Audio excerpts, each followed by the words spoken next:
What's up, Macon-Bibb? It's Edna Adams. Olivia Walter. And Emily Hopkins. And you're listening to Macon It. I hope everyone is making it happen, whether that be getting to your job, waking up, going on a walk, whatever that looks like for you. Getting through this hot summer weather. Oh my goodness, it is hot. It is hot. We have had a good summer, I would say. Communication, in full force. Yeah. That's the job, right? We're each what we're here for. Yeah, we're communicators. How do you explain that? Do people ever ask you like, "Oh, what do you do?" Oh, like Yeah, and then you say, "I'm in communications," and they're like, "What do you communicate?" Yeah. And I'm like, all the things. Everything. Yeah. We have an important job. I just say I run a social media account. Oh, so you're an influencer? Yeah. Oh, I try. That's exactly. I Yes, try. I'm a Macon-Bibb influencer. I love it. No, we do have I think of it as an honor. I know you do too, but just like within our roles, each of us do something different, but we all do stuff together like this. We do this podcast together. I do events, some press releases, groundbreakings, yada, yada, things that just pop up that we need to communicate. Olivia is our, everything. I am your everything. Everything. No, Yeah. she is putting together and editing this podcast that we're listening to. She's putting together some awesome videos for us, some graphics. Hey, Olivia, can you make this flyer? Sure. What else? What am I missing out? You were on our media deck earlier, just getting the ins and outs of that, fixing whatever needs to be fixed. Trying to get commission meetings out to the world. Yeah. And sometimes we talk through some social media ideas. Yeah. And now that we have Emily on, I mean, gosh, what month are we in? This is what, your fourth month? I think so. Yeah, it's started long in enough that you March. can't even remember, so that's good. Yeah. It's Well, like March I've been here seems like forever. Yeah, Yes. March seems like yesterday, but you've done so much. And we've definitely seen a huge impact in our social media now that you're able to monitor it very closely. And so we do 9 to 5 jobs, right, guys? Like Monday through Friday. But sometimes there are instances where you're like late night monitoring stuff. We have to be like, Emily, hands off. Yes. Step Take away. care of your mental health. Sometimes the comments they're the best at night. Yeah. And I think it's That's funny. true. Yes. But sometimes, I put the phone down. Yeah. Sometimes people need to just understand that Emily can't always, she's not going to just robotically respond to every comment as soon as you write them. Yes. It's true. So thank you guys for your patience with that. And thank you, Emily, for your patience with that. Of course. But no, we've definitely seen like an improvement in, how we communicate each event, whatever is happening. How do we make a post out of it? How do we continue to make it relevant and fun, and using trending sounds and helping you guys, the audience, the citizens of Macon-Bibb County, understand what's happening within your local government. Yes, because it's all about just understanding your community. Yeah. How can you better contribute to your community, and how can you better be involved with what's going on? Absolutely. It's really easy these days, to look at the news, national news, and see what's going on federally. But there's a difference between your federal and local government. Yes, sometimes they do overlap, but there's a big difference. It starts here locally. So we want you guys to understand how that works, how that functions. That's the whole mission behind this podcast. Is each month we're bringing you different guests that do different things within our community, within our departments, outside agencies, etc., all working towards the betterment of Macon-Bibb County. And so sometimes we announce things and people don't quite understand what we're announcing, or how does that work? Why did you make this decision? Why are you doing this instead of that? Why can't you just do this instead of that? There are things that go on behind that. I'm saying this and that, but it's because there's just a lot of different objects. One of those being the mayor's recent announcement about his justice reform initiative. That was something that, too, as a communication standpoint, we had to take a step back and be like, okay, How do we communicate this effectively? How do we get the public to understand what he's doing? Because we have seen your comments. Guess what? The mayor has seen your comments. I know, shocker. He reads your comments. But he's seen them. And how do we, help you understand why he's making this decision, why he can't make certain decisions, why it's not just him unilaterally. It's a whole group of people that are putting efforts towards certain things on this. Yeah. And this was a very big announcement. It was bigger than, I think the press conference lasted about 30 minutes, maybe an hour, with like media questions afterwards. And it's more than that. And it's something that is evolving. It's changing as we speak. And so we wanted to invite the mayor on to the podcast to kind of help us chat through what this reform initiative is exactly. Emily has seen the comments, why don't we just build a new jail? Like, why don't we just do this? Why? And he answers those questions, I think, in a way that would help a lot of us understand. Because we all have the same questions, right? Like, can't you just, build a new jail? Well, that's like $400 million. What does $400 million look like in our budget? We will find out later in this episode. But we want to do more of this. And so if you guys have any questions, like I said, Emily's monitoring the comments. We're all monitoring the comments, the messages. If you have any subject that you want us to discuss and break it down a little bit better for you guys, whether that be our budget or whether that be paving the roads, how do we go about, and I think we'll have an episode about that soon, of like how that works. Please let us know. We're here to help. We work for you. Yeah, it was as part of our job of communicating is finding new and creative ways to better explain these things. And this podcast is one of those ways. We have the hub, which helps explain some of those things, go out and with all of our press releases. We have all of our social media channels. So follow us on Facebook and Instagram. We also have a TikTok. So these are all just some forms of communication. And I know everyone takes their news and information in different ways. So if you could just tune in one of those ways, that'll be extremely helpful. But if you want to just jump in all of them, that's another really great way to feel informed. Yeah, we understand not everyone wants to read a story or read an email, or you don't check your emails all the time, or you've made a resolution to delete social media, but maybe, hey, podcasting is your thing. Here's how we can help. Yeah. So, without further ado, let's hear from Mayor Lester M. Miller.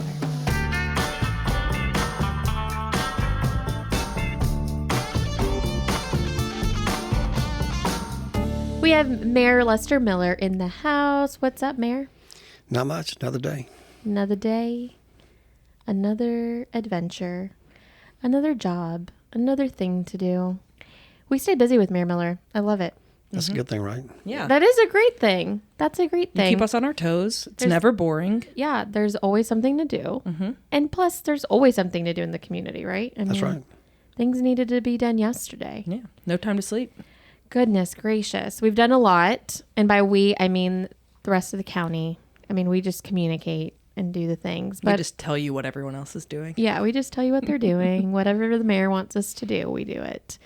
No, it's been a lot of great thing. We've been seeing a lot of great positive feedback online. People are excited. They're excited to pave the way. They're excited to, we're in the middle of summer. We've got a lot of great things going on within our recreation centers, within MVP. Our MVP partners are really crushing it this summer with their programs that they do year round and in the summer. But one big thing that we definitely want to kind of dive a little bit into is last month you made a major announcement regarding the jail. But it's not just the jail, it's the inmates, it's people that work with the jail, all of that.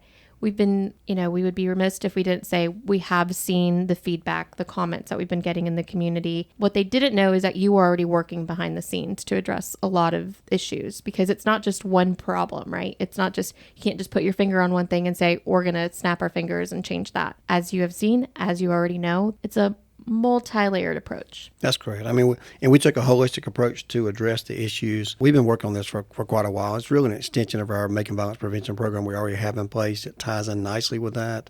But we've heard from the community. Same time, we just can't come back and just give quick solutions. We need to have, short-term solutions, those that are kind of in the intermediate, and then, of course, our long-term goal as well. So we wanted to take those, but we have to work behind the scenes, make sure that we get a good consensus from a lot of different groups, make sure we collaborate with all of our partners. And then we want to, present the product out front to everyone else. A lot of times people say I'm a little bit close to the chest. I keep everything close knit, which I do because I don't want it to get unrolled out in a negative way. Want to make sure that we have everything in line before we announce this as a, as an initiative for our community. We've done the same thing with our Clean Streets Matters. We've done the same thing with our Mental Health Matters. So it's important to get everybody on the same page, but also to determine the narrative. So that's what we wanted to do. We wanted to have a press conference with all of our partners to announce this to everyone at one time so we can get the proper feedback and let them know that it's not just one person, running this thing. It's all of us working together to make it happen. I think that's great because it means that we're putting more purpose towards it. It's not just like a quick fix bandage to put something in place, but you're actually putting a lot more thought into what you're doing there. Well, it was very data driven. It's also very intentional. So what we tell people is that, we want to do what's best for Macon, but it doesn't hurt to look at other communities that have done a good job in addressing these issues and looking at the best practices and take those things that we have from them and emulate it in our community as it relates to us. So that's what we've done. We have 6 initiatives that's coming up, and I think some of these initiatives are some that we are starting ourselves, so they're going to be kind of a first-time deal. Some of those have been things that have worked in other communities that we think we can do a better job of here in our community. We just need to kind of tailor it to what our situation is now.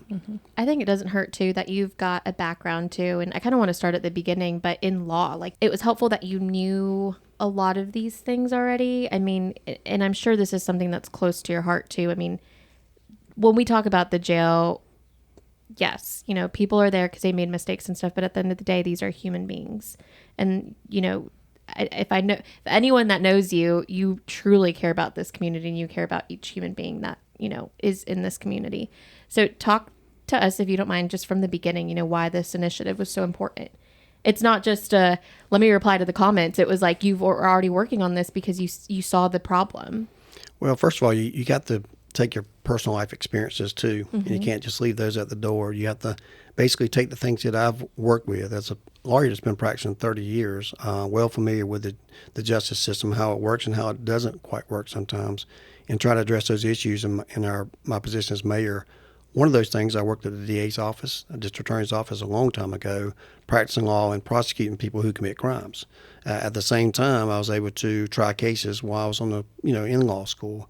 Then I became a defense lawyer, so I saw the other side of that, and I had the distinct pleasure of practicing law all across the state of Georgia, 27 different districts over here, so I got a chance to visit courthouses, look at processes and procedures that everybody else uses, look at different jails that I visited inmates at to kind of know what is supposed to be happening and what is actually happening here in our community. And, of course, I've been into our own jail hundreds of times, visiting inmates, clients, meeting with them, and, of course, taking tours. And, of course, we conducted a site visit ourselves with all the commissioners and other folks to put our own eyes on everything that's happened, not just to take what inmates are saying or what parents are saying or what jailers are saying.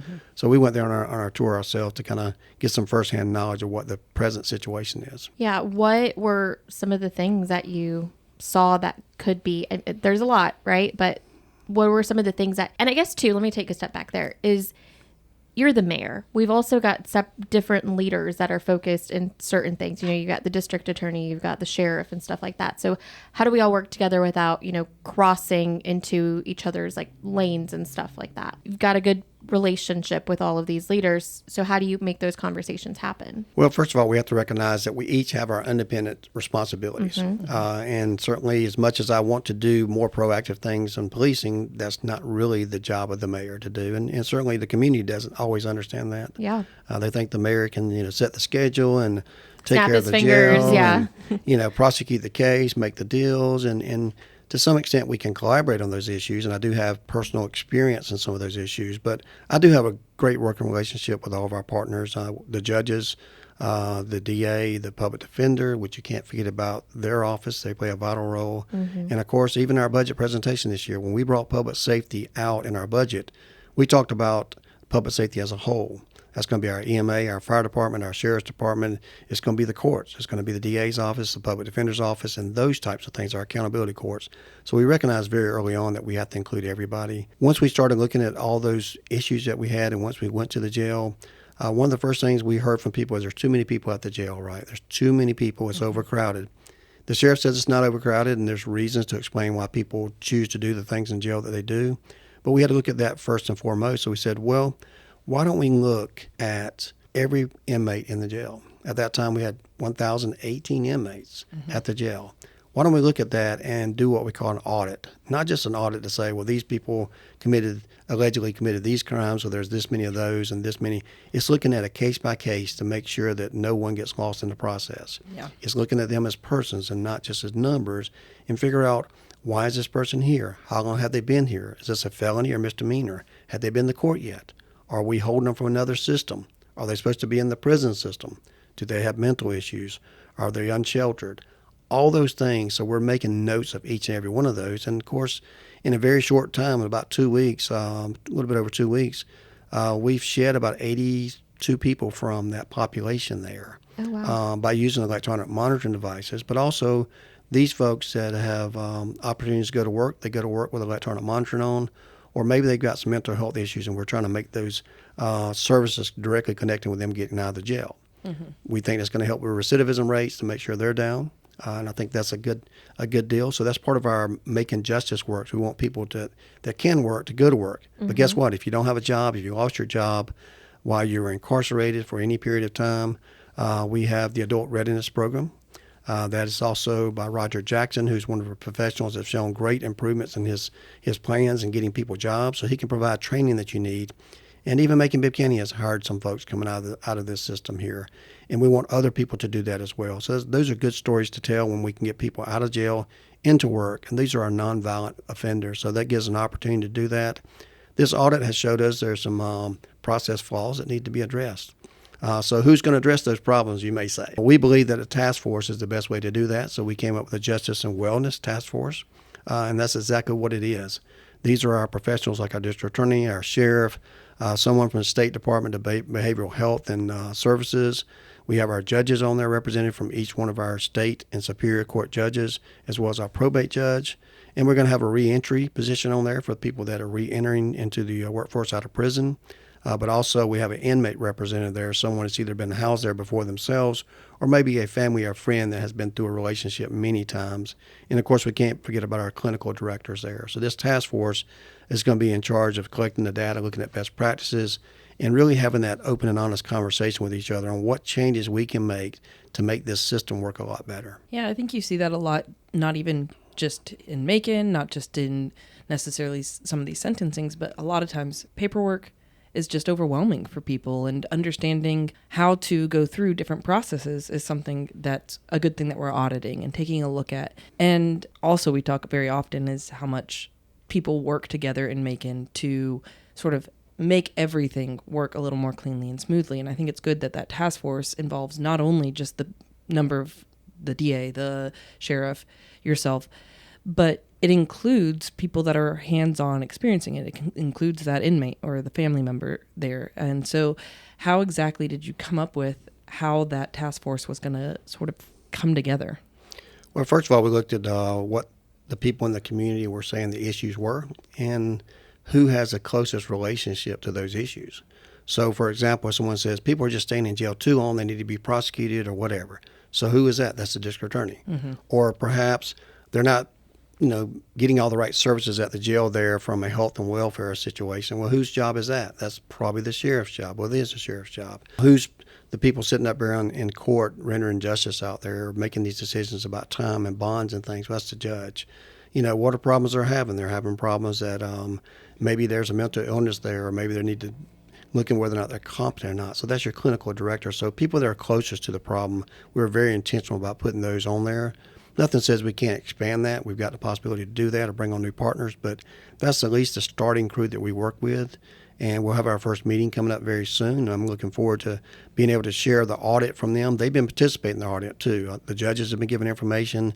Probate judges have been giving it. The public defender's been giving us information. The DA's been giving information. And of course, I've been attributing a lot as well to try to get these numbers down.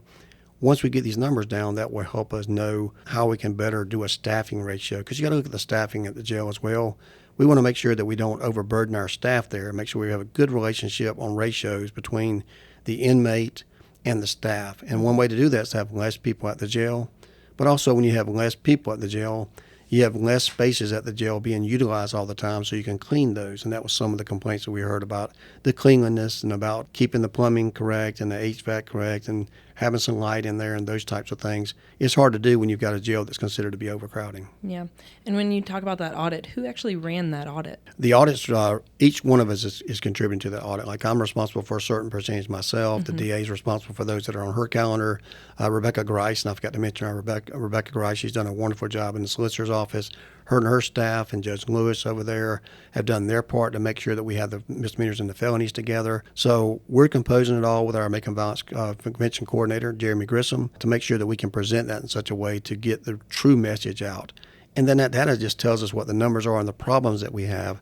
This task force is going to have to show us how we're going to solve those problems. And that's what we're moving on to the next phase. I love that.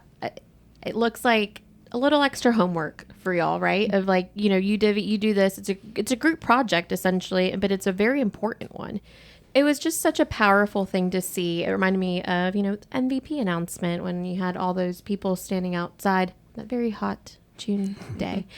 This time we were inside, but just seeing, the DA, the sheriff, you, Rebecca, just everyone that is committed to this. And, like I joked around about having a little extra homework, but it's an important assignment to do. And the fact that you're looking into that yourself, I think that's pretty great. In that, you mentioned a little bit about like the ankle monitors and stuff. You made a commitment on behalf of the county to kind of alleviate those costs for some people that may not be able to afford it. Because that was something I really didn't, I guess, because you don't know what you don't know. So I didn't realize that some people are just sitting there because they can't afford another option or the alternative to being in jail, an ankle monitor. I didn't know that came with a cost. Well, we call it we're trying to get rid of the two-tier justice system. Okay. There are some people that they call it the have and have-nots, right? If you got the money, you got a job, you can afford to remove the barriers and be able to afford an electronic monitoring device. Perhaps you can be at home with your family or going to and from work, but someone that's not as fortunate as you are to have those types of things, they have a barrier, and it's a very huge barrier to overcome. It requires about a $150 deposit and $10 a day, sometimes $12 a day, to monitor them while they're out. And for a lot of times, that's really something they can't afford to do. So the only alternative they have is to go to jail and wait for their court date to come up, or work out some kind of a plea if they're guilty, or go to trial if they're not guilty. So we want to remove those barriers. We set aside money in our Macon Violence Prevention Program to do that in the budget time. So we're willing to absorb those costs. But at the same time, it makes good financial sense. If you look at the dollars and cents of it, it costs anywhere from $60 to $120 to basically house inmates on a regular basis. Macon is probably around $70 a day is what we give the number for, $20 million a year. So if we can pay $7 a day is what I negotiated with no registration costs. With the company, we can save $63 a day, which means we can use some of that money for providing wraparound services, which gets us to another part of our initiative. The InReach program that we have there at the jail is something that we can do a better job at. We can enhance the experience. For example, if we have someone there we know that's going to be unhoused when they get out of jail, if you have a true InReach program, they go ahead and start working on those things before they get out of jail. They don't wait till they get on the street. They can say, okay, John Doe, I know that you don't have any place to go. How can we assist you with that? Making sure that we can get you food at, making sure if you got mental health issues, you can get that addressed, or making sure if you don't have a place to stay, you can do that. Because if we don't do those things, make sure you got medications or connect with family, you're going to be right back here in the next week or two, and we're going to have that problem. The same thing goes for our mental health folks that have issues there. Sometimes they stay longer in the jail waiting for their court case than they would even serve anyway. We don't want people to do that just because they have some challenges with their mental health.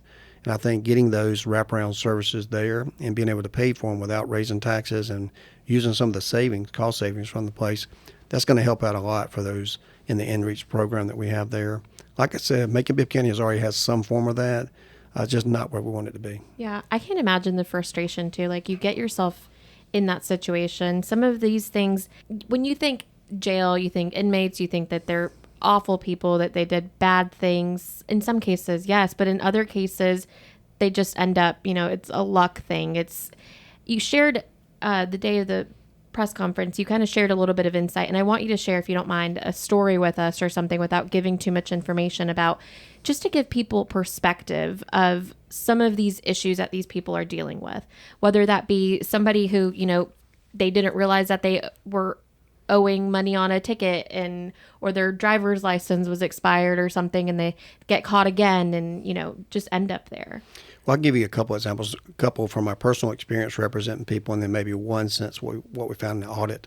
And I mentioned before, as a lawyer representing people in these situations, you could have someone there that had a very minor offense that goes to jail, don't have any other options to get out of jail before they go to court. And while they're in jail, they have child support obligation that continues to accrue. The child still has to eat, right? Yeah. You still have to take care of the children. But unbeknownst to you, when you get out of jail, because you haven't paid your child support and maybe some assistance was sought by the other spouse, you could have a situation where your license was suspended.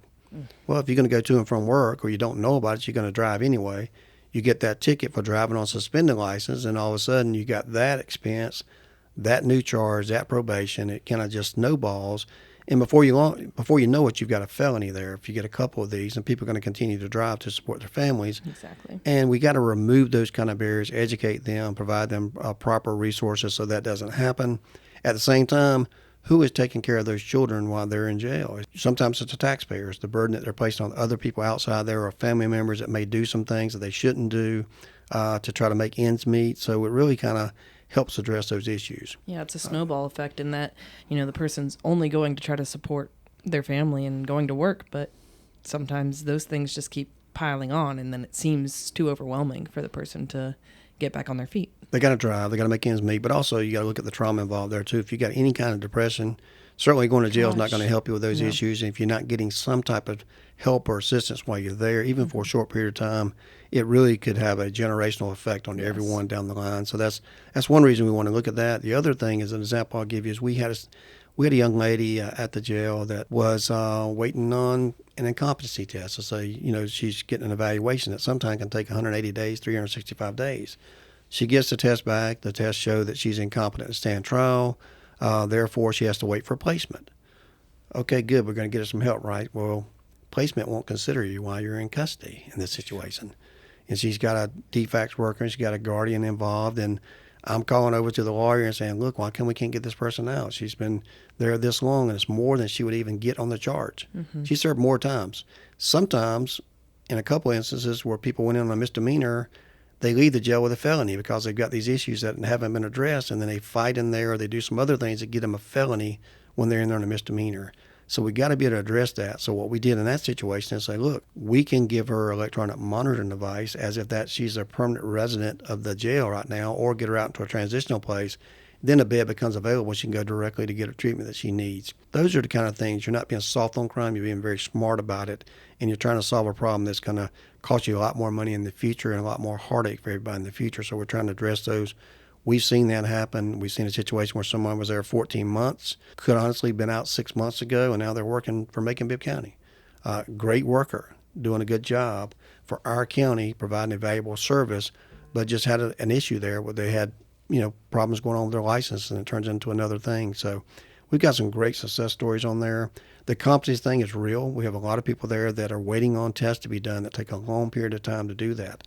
Some of those folks could be at home or other housing on electronic monitoring, but they also have this restoration program. The restoration program involves medication. It was passed by the state just in the last couple of years that allows people to receive their medications while they're in jail or out of jail to help them get to that competency level so they can make the right decisions for themselves and be able to go to that next level instead of just sitting there at the jail for a year, 2 years, and 3 years. I don't think people can get better that have those kind of challenges by sitting in the jail. Mm-hmm. And that's part of the problem that we have, and that's what we're trying to address now. Yeah, and I know that section, it was based off of a lot of other models from other counties like Fulton and Cobb. How did you sort of, ask and get that information about what's working and what's not working from different locations? So we're fortunate to have Judge Harris, who serves on the state board in our as one of our judges, and she served on that. The state actually asked to be on this task force. That's so we have a state representative that's going to be on this task force, is going to provide valuable information. And we said, look, who is someone that you know in the state that's doing it right? And they told us, and we went and looked at the data ourselves, the research ourselves. And now they say, if I had to go to a place that's doing it right and take my task force, where would it be? And they said Chatham County is the model you need to look at. Similar size to Macon. It's a consolidated government just down the road.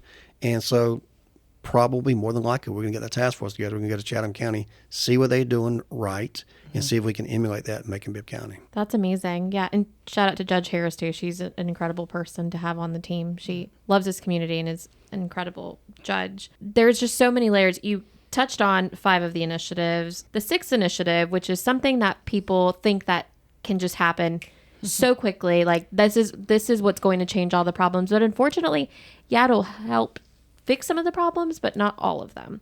So the RFQ for the new jail. Well, people, they lose me when the first thing they can say, and the only thing they say is just build a new jail. Yeah. A new jail is $400 million. Just let me give a few numbers to you. So $400 million jail is a big expense. That's what it costs, because they have to be safe and secure, and they require all these things. And of course, if you want a courtroom there, you want your mental health addressed, you want pods to be more efficient, all those things, $400 million. Well, guess who pays for that? Your taxpayers pay for that. It's not like a new arena or a convention center. It's not a revenue stream. Yes, that will pay for itself. So that's the first thing you have to get over. So how do you come up with $400 million? Well, if you do that for taxpayers, you're looking at $32 million a year for 30 years just to pay that debt. Well, if you break that down further, $32 million a year is about 6 mills tax rate. Right now we pay 9.9 mills.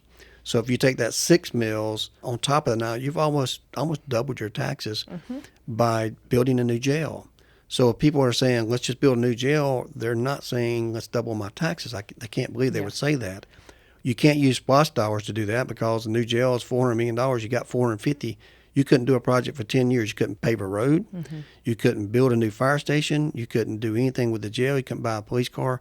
You couldn't do any of the things we have to do, pay off debt, do things for trails and quality of life. All that would disappear for 10 years for a new jail. Yeah. I don't think that's the answer. I also don't think it solves the problem, because a new jail doesn't address the homeless person that's in there that can't get the services they need. A new jail is not going to change the fact that we've got people there on misdemeanors that can't get out on a bond of $650 because they don't have the funds to do that, and they could be working to do their family. A new jail is not going to give you all the helps that you need on making sure people have that in-reach service to get out, because eventually they're going to get out of custody. A new jail is not going to speed up the possibility of getting it out or getting your incompetency. All those things are not going to be satisfied with a new jail. Matter of fact, a new jail is not going to keep you from having trash on the floor or people stopping up the toilets. Those are behavioral issues that the sheriff has to control as much as they can do with their staffing, but the inmate bears some of the responsibility as well. So simply building a new jail, but also the new jail is going to cost you $400 million, but it's going to take you 5-6 years to build. Yeah. What are you going to do in between that? There's a lot of people going to come through the jail between now and 5 or 6 years. What do you do about those folks? So you got to have a short-term goal, which is the audit, the other things we're doing, intermediate goal. So we said, what can we do that maybe we can afford? What would not unduly burden the taxpayers, address these issues? And the top 2 issues we have over there are those that are mentally ill and those that may be what we call lifers or maybe serious violent felonies. Those that may be going off to the state system anyway. So how do we separate those? We can do an expansion. We can take those that have the mental issues, do a little infirmary for them. They can get all the services they need. They'll be better off when they leave the jail than where they got there, which is a positive thing for our whole community. And then we can take those that are most violent. We can separate them where they need to be separated. And most of your other general population there at the local jail are just waiting to go to court. They're your nonviolent felonies anyway, those that are less likely to recidivate. And you can do all that with an expansion of the jail that you can afford, makes sense. It's not the end solution, right? Eventually you're going to build a new jail. Guess how many jails in Georgia have been built in the last several years? 0. Guess why? Because nobody can afford to do it, and you have these aged jails, and that's why you're having issues not just in Macon-Bibb County, but every county in the state of Georgia. And the prisons are even worse. Eventually, I believe that the federal government will get involved. They will offer some low-interest money to counties like ours that we can afford to build a new jail, because we're not going to be the only one in that situation, or the state's going to do it. Yeah. You give me, $400 million at 1% interest over 34 years, we can afford it, and we can build a jail tomorrow. Right? It'll take 5 years. We can go ahead and start planning on that. But this commission and myself, last year, we went out and we bought land for a new jail. We went ahead and planned ahead. Nobody's ever done that before. That's great. Nobody ever said, we have a place we can move the jail to. Let's start the process now. And we stepped up to the plate, and we've done that because that's the long-term goal, is to build a new jail that we can afford and one that meets our needs. But here's the kicker that I've told. I did a radio show last week, and I told the news media recently, people want to build a new jail, but what size jail do you need? My conversations with the sheriff in the past is 1,200 to 1,500 beds. Right now, we have 966. Are we trying to tell our community that we plan on growing our jail Gosh, no. by a certain percentage over the next several years? That's not the direction our community needs to be looking at. And we need to look at alternative to sentencing into jails and shrinking the population by doing a good job on our Macon Violence Prevention Program to getting out to our youth. So I believe we can shrink the population jail. We can maintain that. So when I build a new jail, I want to build the right size jail. Yeah. I don't want to overbuild a jail that if we build it, we're going to fill it. And that's exactly what we would do. In the same spot where we're in currently. We won't have the staffing for it, and we won't have this, and we won't have that. So I tell people, don't be so anxious to build a jail because you'll build one you can't afford to build, and you'll hurt other things in your community. Let's do it the smart way. Let's see how we can weed out all the things that we got going on, how we can properly size the jail. Then we can realistically look on how we can build that in the future, be smart about it, help people along the way, and not be an undue burden to the taxpayers. I think that range is probably 750, 800 people at the jail. We can shrink the jail that we got from 966. We're already now today right about 935. We started this process. We're at 1,018. Wow. And that also counts people who have been arrested since then, right? This is arrested, and we still down over 80 people despite having arrested people from people that we got out. And that's because of this audit. It's because everybody working together from every department. Everybody believes that everybody else is to blame, but we've all recognized in this group that we all share the responsibility of making this right. We don't have time to play the blame game. What can you do today to make it better, and what input can you provide to make it better? And now we've got somebody like myself who's willing to be the quarterback right now until we figure out who needs to handle this on a permanent basis, and that's going to come through looking at the best practices throughout the state. Yeah, it's good that you guys aren't just sitting around, okay, we're not going to build a new jail tomorrow, but we're also not going to sit around and wait to see what the problem, or point fingers at one another. Well, that's your responsibility. And I love that everyone's working together. And ideally, we'd love for people to stay out of jail. Exactly. Right? In a perfect world. But unfortunately, it is what it is. So I think that this has really broken down that approach to it. Because again, there's not just one answer for how do we fix this tomorrow. And yeah, I think we all do share a little bit of a responsibility of how do we keep people out of jail? How do we become a better neighbor for one another? That's what we got, our MVP programs that have been so great that our community has really been invested in. And hopefully that shapes the next generation to hopefully stay out of jail. Yeah. And I mean, I see that a lot with Macon violence prevention. You're trying to prevent the violence of the future, but then at the same time, a lot of these programs that we're looking at for this, that this task force is working on, it's all things that are going to improve a lot of people's quality of life, which in the end, we hope that it will lead to less and less occurrences, because again, it will help with the depression. It will help with, anxiety, stuff like that happen just by being in jail and waiting on a process. I can't imagine that. Yeah. And I do want to reiterate too, this approach too is for really nonviolent offenders. I mean, if you are facing some violent charges, you will, get what.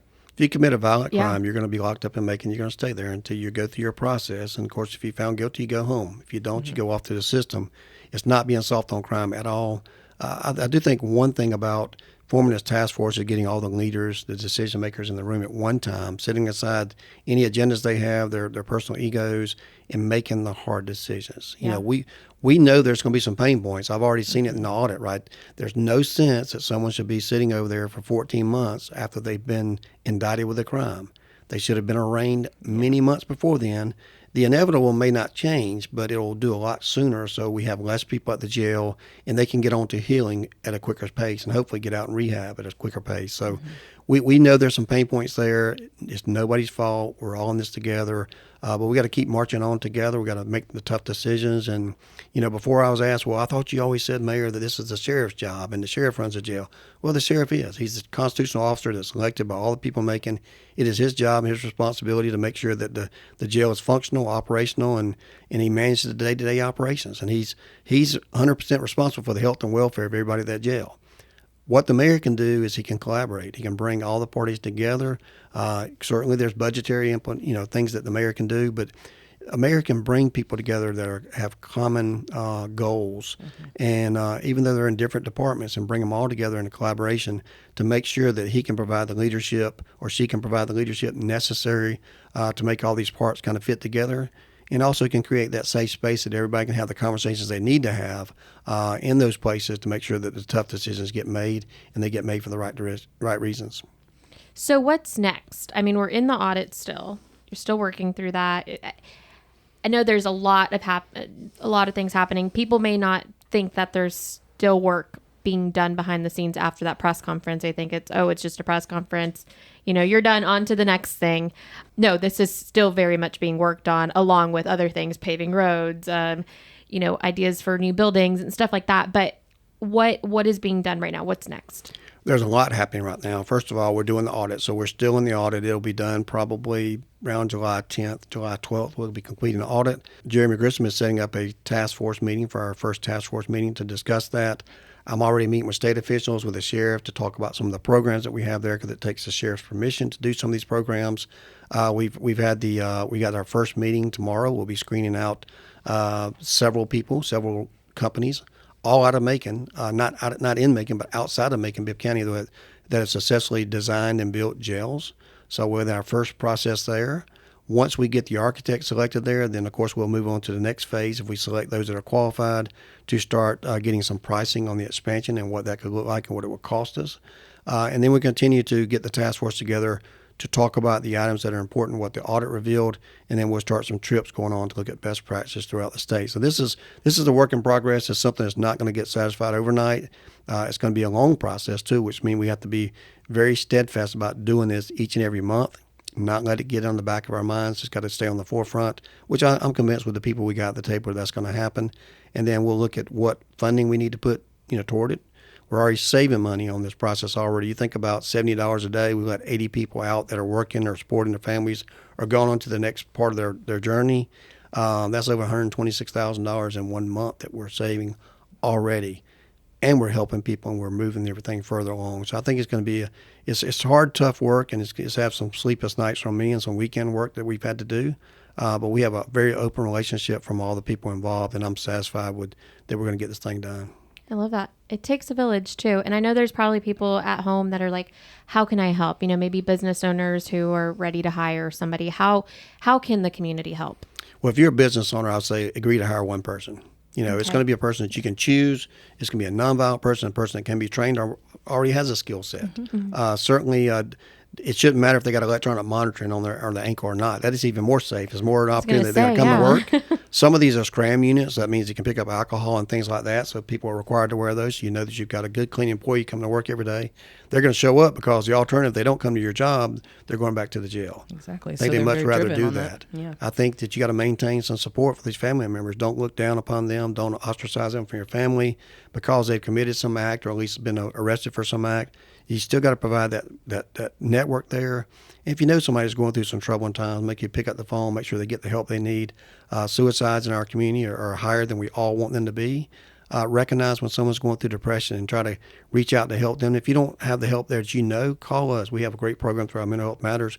We'll be happy to give them a referral somewhere. And that's just what some of these people need to do to kind of get through the day. And I think everybody has a part to play, and you can at least do that part.